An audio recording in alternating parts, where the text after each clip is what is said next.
रोजी रोटी की तलाश में यूक्रेन गए आजमगढ़ जिले के मुबारकपुर क्षेत्र के एक मजदूर के घर 2.5 साल बाद जब उसकी टोपी और झंडा व अन्य सामान पहुंचा तो पूरा परिवार गम में डूब गया। बेटे के सकुशल लौटने की आस लगाए बैठे परिजनों की उम्मीदें उस समय आंसुओं में बदल गई जब उसके सामान को देखकर घर में चीख पुकार मच गई।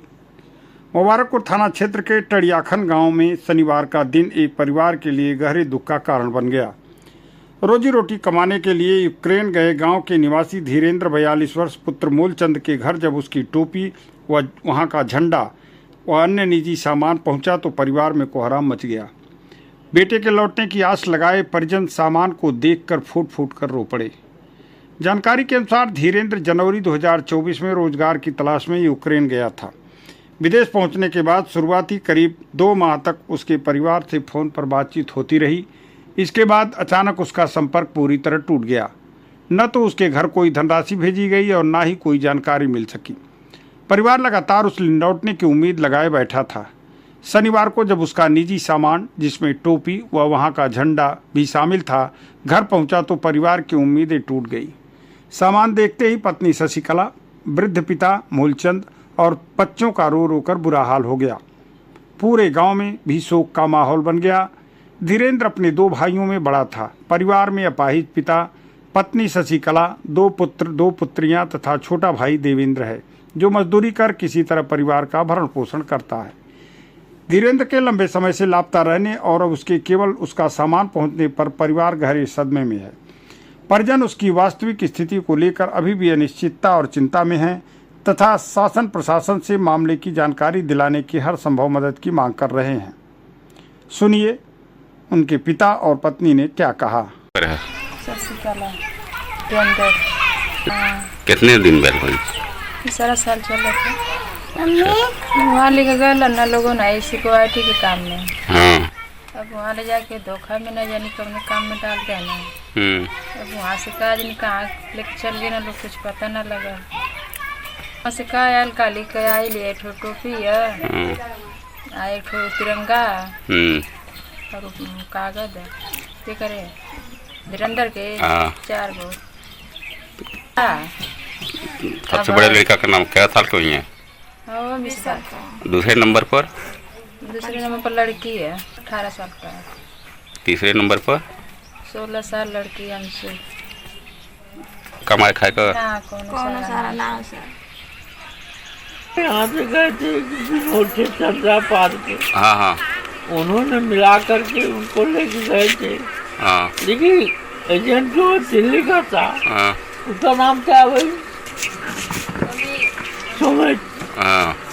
वो लेके गया था, वो रजिया लेके गया। उसके बाद जो है कि सब कुछ हुआ। उनको भर्ती करा के 5 महीने तक इनका हमको हालचाल मिलती रही। उसके बाद कोई हालचाल नहीं। गए थे लोग कितना 50 और 1 लाख रुपया लगा था जाने के लिए। पैसा हाँ 1 लाख 1.5 लाख मान के चलिए 1.5 लाख लगा। 1.5 लाख 2 महीना 3 महीना बात हुई। उसके बाद कोई बात नहीं। कुछ नहीं। कल उसका वो आया हुआ है। अभी भी उम्मीद है आपके कि हमारा बच्चा जीवित है?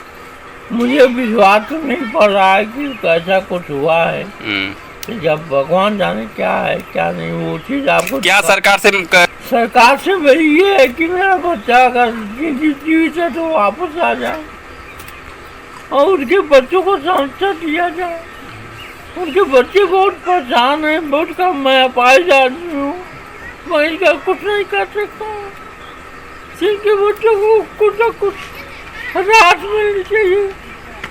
उनके बच्चे 2 लड़कियां हैं, एक बच्चा छोटा था।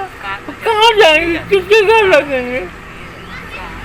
मैं सरकार से गुजारिश करता हूँ कि संतुष्ट किया जाए, उनको देखभाल किया जाए, उनकी आवर्ती विपत्ति काल में हर चीज में सहायता किया जाए।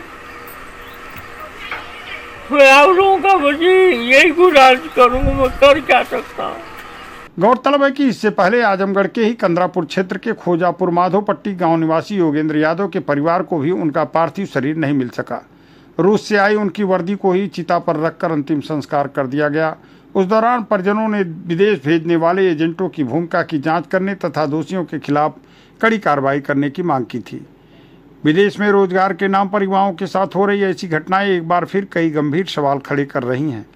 पीड़ित परिवारों का कहना है कि सरकार ऐसे मामलों की गहन जांच कराए ताकि भविष्य में कोई अन्य परिवार के साथ इस तरह का अथाहनीय दर्द से न गुजरना पड़े।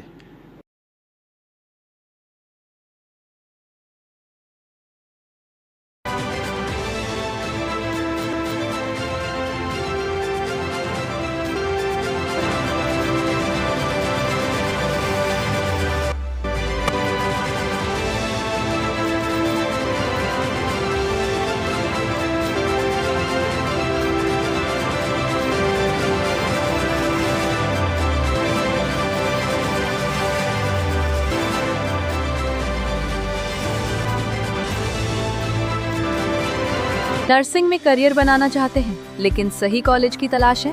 अब इंतजार खत्म। रेनबो नर्सिंग कॉलेज अब है INC अप्रूव्ड यानी मान्यता प्राप्त डिग्री, बेहतर ट्रेनिंग और पूरे भारत में जॉब के अवसर। अब आपका सपना बनेगा एक मजबूत और सुरक्षित करियर। आज ही जुड़े रेनबो नर्सिंग कॉलेज से और अपने भविष्य को दें सही दिशा।